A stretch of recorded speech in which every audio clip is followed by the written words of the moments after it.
Yanko inside. Yanko inside.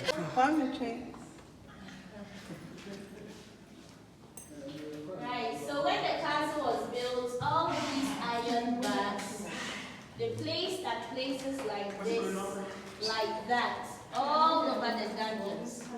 So with these here, there was no way any of the enslaved could have broken one to escape the dungeon.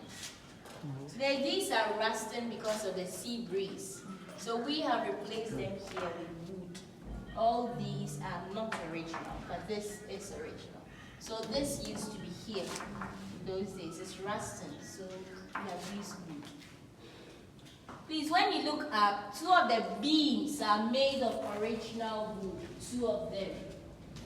Can you identify them? This one? Yes. And this one.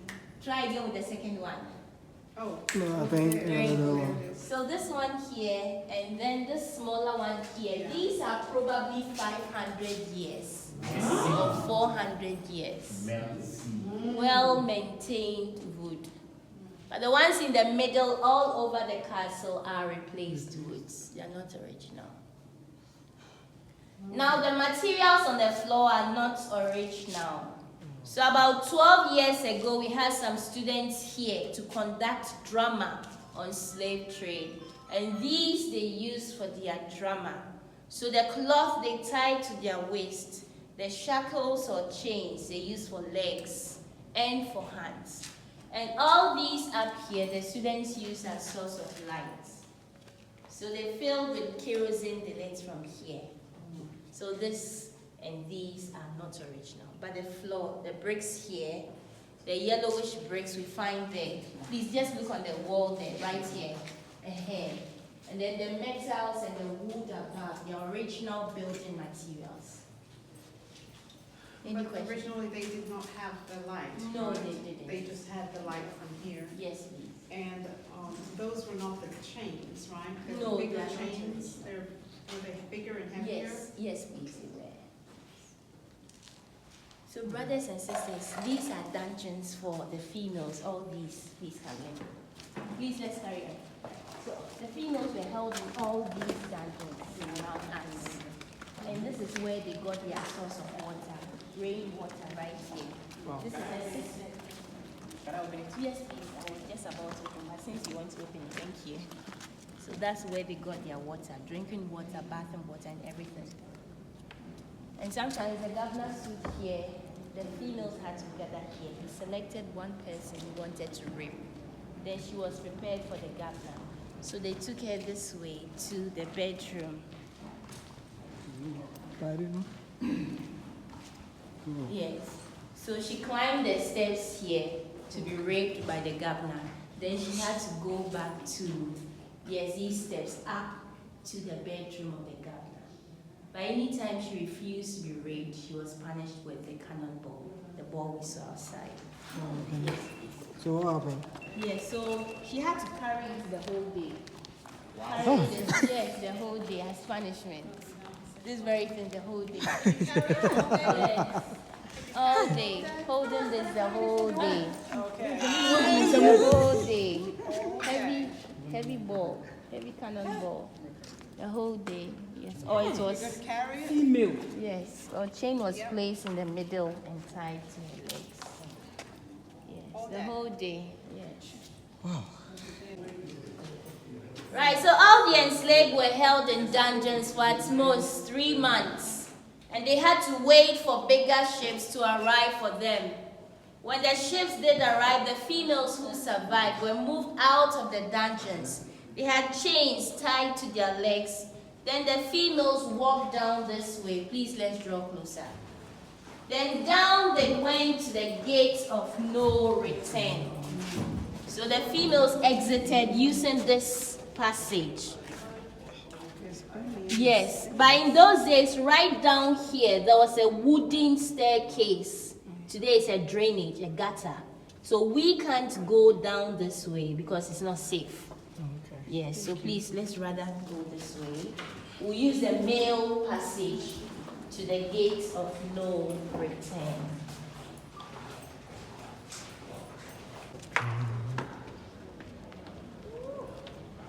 Sure.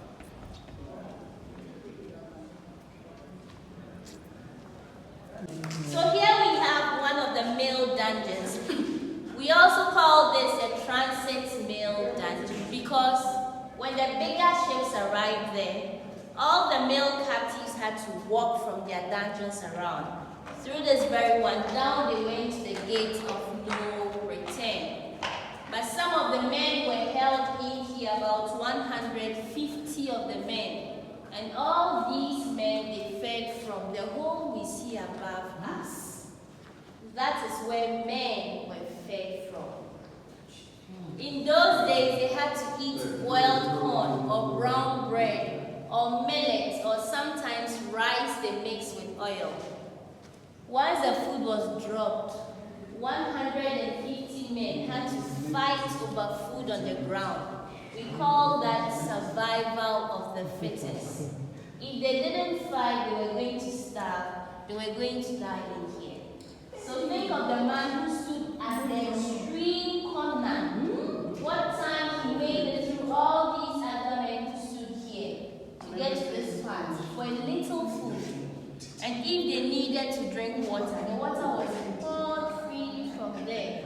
But the men here did not have cups. So how did they drink water?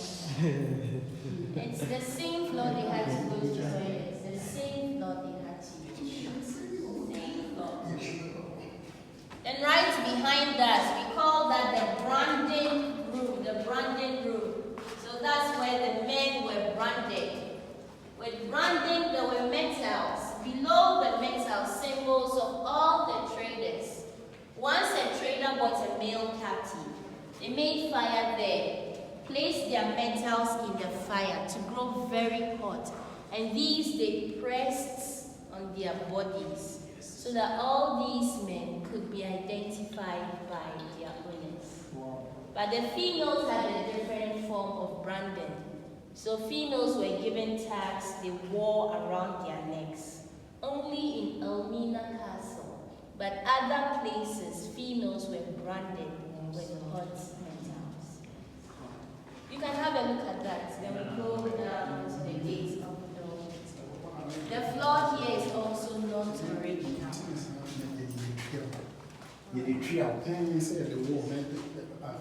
Yeah, there are sounds. And the castle brand new there.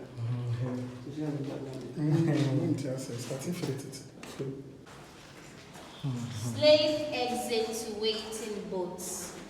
Let's watch our heads up here. There's a step down. You can use your flashlight so you don't fall. Please come.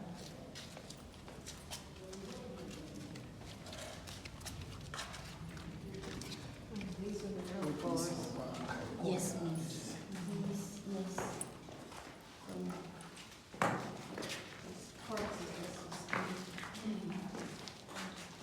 So as the females came from here, the men walked from here.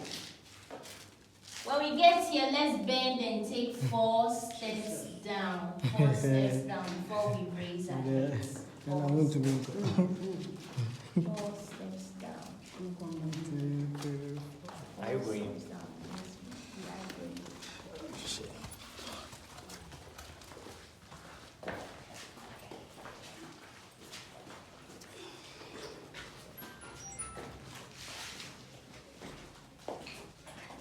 We call this the room of no return, and that is it. The gates, the door the gates, of yeah. no return. It's an original door. Uh-huh. So in those days, the sea was much closer to the castle. Oh, okay. But the sea was not too deep, so the bigger ships, they couldn't draw close. Okay. So what they did was down there, they placed smaller boats and ladder. The captives had to get into the boats. Then it took them to the bigger ships. And these were sent to Europe, the Americas, the Caribbeans. They had to work in plantations, in mines, in factories, in homes. They never came back. Because they never came back, we call that the door or the gate of no return. Wow. See how small the gate is? Yeah. But why do you think the gate was made small for human beings? Why? Why? Why did they make it small for human beings?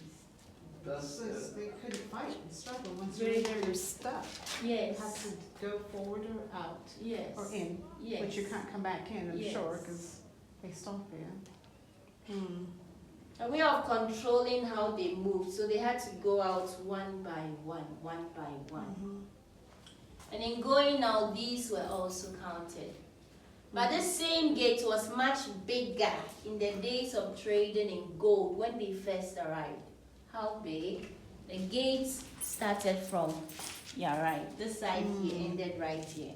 Big gates in trading in gold. The But small gate gates for humans. for humans. Then when we look up here, originally, all these bricks were not here in the days of trading in gold. So this area was so big a space, you can see from up there. Yeah. They could easily walk into this place with gold without bending. Bending. Then in trading in slaves, in humans, they intentionally fixed all these here. Again, to control how the captives moved, they had to come in one by one. They had to bend. And in bending and going out the small gate, it had a psychological effect on them. So right behind us, we have all these rates. So these were placed here by some brothers and sisters living outside the country to remember the many who couldn't make it out of this place. And some people come back, they want to pray to ancestors. So they use candles to pray. They use bottles of schnapps, bottles of palm wine, bottles of water to pour libation to the ancestors. The room of To the church as well. Yeah, so this here was written to remember one of the Dutch governors. His name we find here, Tet. The language is Old Dutch. So Tet, the governor, came from a place called Zeeland. It's a province in the Netherlands. And he was the last Director General over the West Indies Company, over the north and south coast of Africa. He came into this castle on the 16th of January, 1758, but he died the same year, on the 12th of March, when he was only 41 years. And when the governor died, he was buried here. He died of malaria. He was buried right here. Right here. Still there? Yes.